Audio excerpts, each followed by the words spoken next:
अस्सलामुअलैकुम वरहमतुल्लाहि वबरकातुहू। कैसे हो मेरे लिटिल एंजल्स?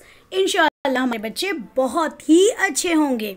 तो चलिए आज इस वीडियो में हम देखने वाले हैं जमात सुवम यानी स्टैंडर्ड थर्ड, जिसमें हम उर्दू के सब्जेक्ट का जो सबक है इफ्तारी, उसके मुकम्मल सवाल जवाब की मश्क इस वीडियो में हम हल करेंगे।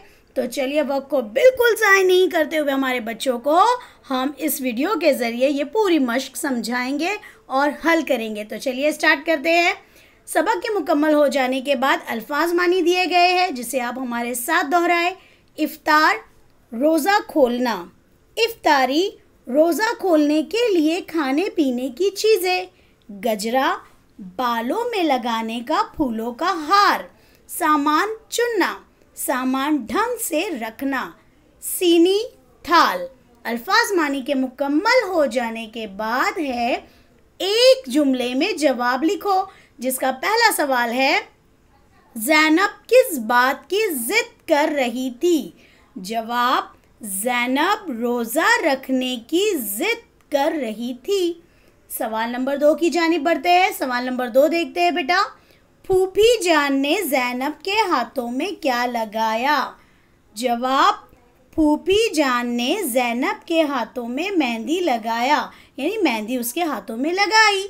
सवाल नंबर 3 देखते हैं हम। सवाल नंबर 3 है हमारा, इफ्तारी की तैयारी कब शुरू हुई?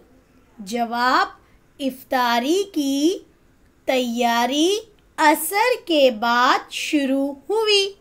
सवाल नंबर 4 की जानिब बढ़ते हैं। सवाल नंबर 4 देखते हैं। क्योंकि जब ज़ैनब ने पहला रोज़ा रखा तो उनके घर में बहुत से मेहमान आए हुए थे, उसकी चंद सहेलियां भी थी। तो अब यहाँ का जो सवाल है वो इसी से जुड़ा हुआ है। सवाल नंबर 4, अरशद और अकबर किसके साथ आए? हमें बिल्कुल पता है, हमारे बच्चों ने सबक बहुत अच्छे से पढ़ा है। तो ज़रा बताए वो चची जान थी या खाला जान? बिल्कुल दुरुस्त मेरे बच्चों, बिल्कुल सही फरमाया आपने, खाला जान के साथ। तो जवाब दोहराए, अरशद और अकबर खाला जान के साथ आए। अब हमारी जो आगे की मश्क है, यानी आगे का सवाल है, वो है मुख्तसर जवाब लिखो, यानी जवाब को थोड़ा वाज़ेह तौर पे लिखना है। तो सवाल नंबर 1 देखें। अम्मी ने इफ्तार के वक्त ज़ैनब को कैसे संवारा?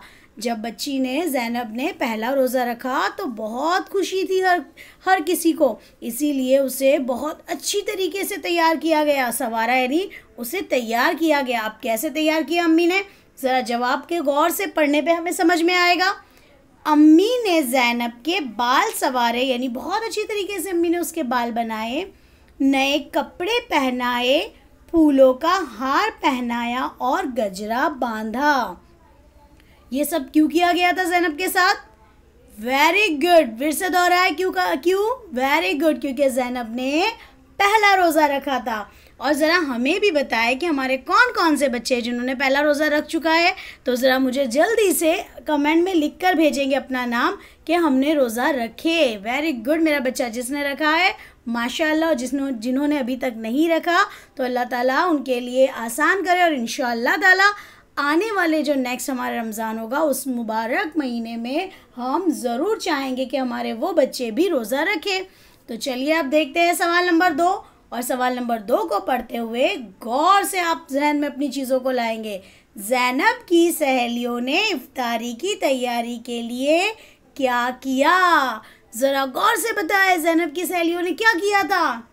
जल्दी जल्दी जल्दी। वेरी गुड, बहुत अच्छे। ज़ैनब की सहेलियों ने दस्तरखान बिछाया और इफ्तारी का सामान चुना। इफ्तारी का सामान चुना, ये हमने पहले ही मानी में देख चुके हैं कि यानी इफ्तारी का जो सामान है उसे तरतीब से, ढंग से रखा।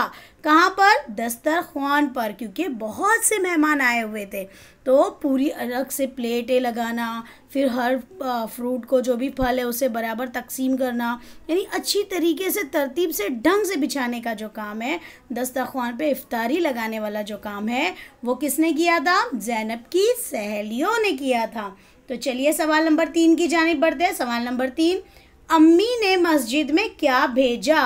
जल्दी बताए। Yes, very good. अम्मी ने मस्जिद में 2 बड़े जग शरबत के और सीनी में इफ्तारी का सामान रख कर भेजा। यानी शरबत के जगों के साथ शरबत तो भेजा ही, लेकिन जो थाले में मुख्तलिफ जो फ्रूट्स थे, जो भी घर में बनी हुई सामान था, वो सब उस थाल में अच्छी तरीके से सजाकर मस्जिद में भेज दिया। किस लिए? इफ्तारी के लिए। तो चलिए अब देखते हैं सवाल नंबर हमारा नेक्स्ट क्या है। ज़ैनब का रोज़ा इफ्तार किस तरह कराया गया? यानी ज़ैनब ने जब रोज़ा रखा तो उसे किस तरीके से उसका पूरा मुकम्मल रोज़ा होने के बाद उसे इफ्तार करवाया गया। तो ज़रा गौर से पढ़ेंगे। ज़ैनब को मगरिब की अज़ान होते ही दादी अम्मा ने दुआ पढ़ाई और अपने हाथ से खजूर खिलाई।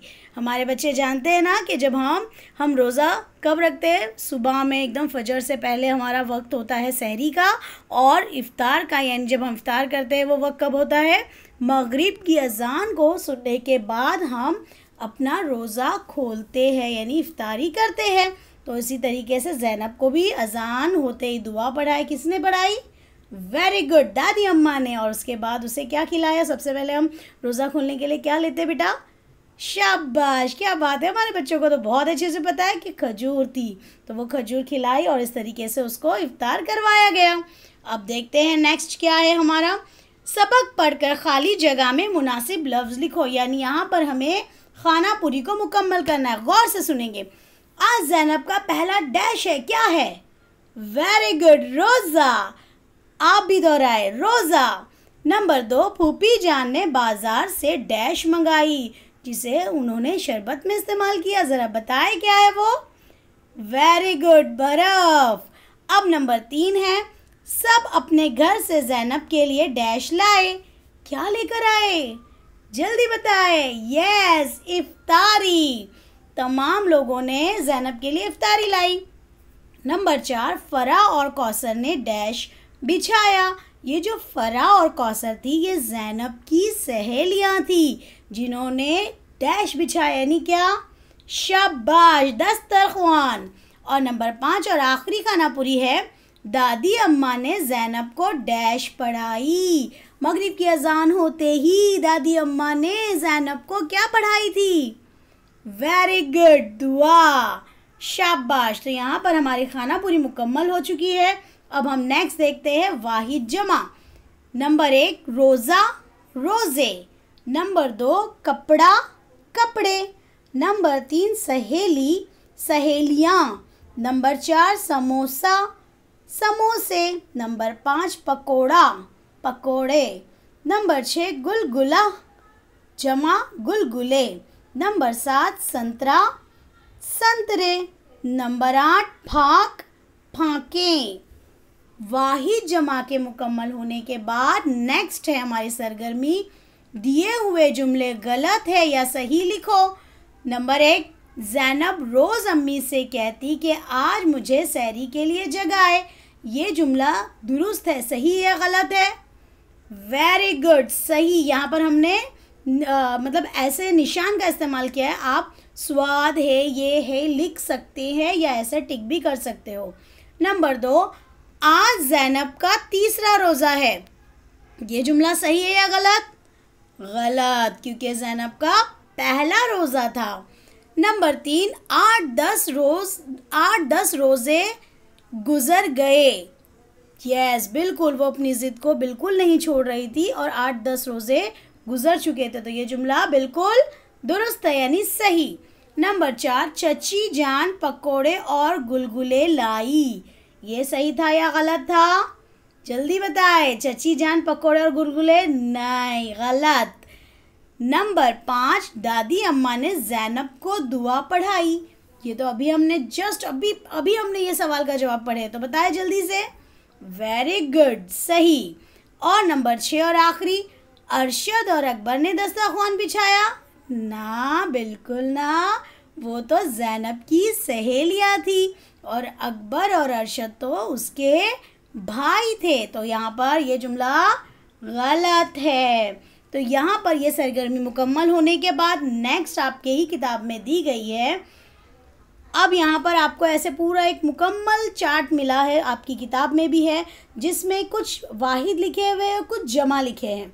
यानी जहाँ अगर वाहिद लिखा है तो हमें उसकी जमा बताना है, और जहाँ जमा लिखा है उसका वाहिद। वाहिद और जमा का मतलब हमने हमारे बच्चों को बता चुके हैं। वाहिद का मतलब होता है एक, और जमा यानी वही बहुत सारी जब चीज़ें होगी तो उसे जमा कहते हैं। तो यहाँ पर देखिए पहला है नज़र, नज़रे। नज़र वाहिद है लेकिन नज़रे जमा है। राहे, तो उसकी वाहिद हमने लिखी हुई मिली है राह। तो चलिए अब देखते हैं नेक्स्ट। बहन, तो उसकी यहाँ पर क्या आएगी जमा, बहने। छुट्टी वाहिद है तो हमें यहाँ जमा लिखना है छुट्टियाँ।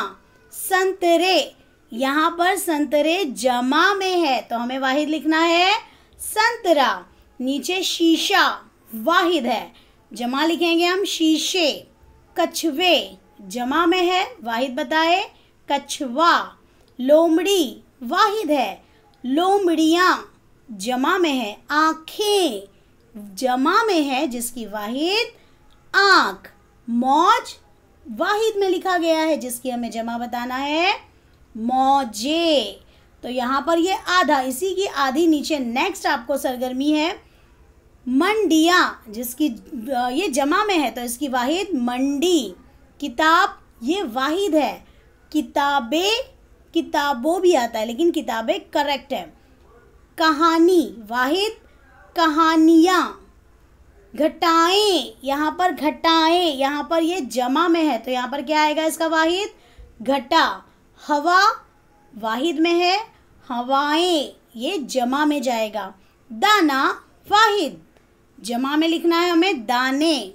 लड़का वाहिद, जमा में हम लिखेंगे लड़के। बिजलियाँ जमा में है, इसकी वाहिद बिजली। कुर्बानी वाहिद है, कुर्बानियाँ जमा।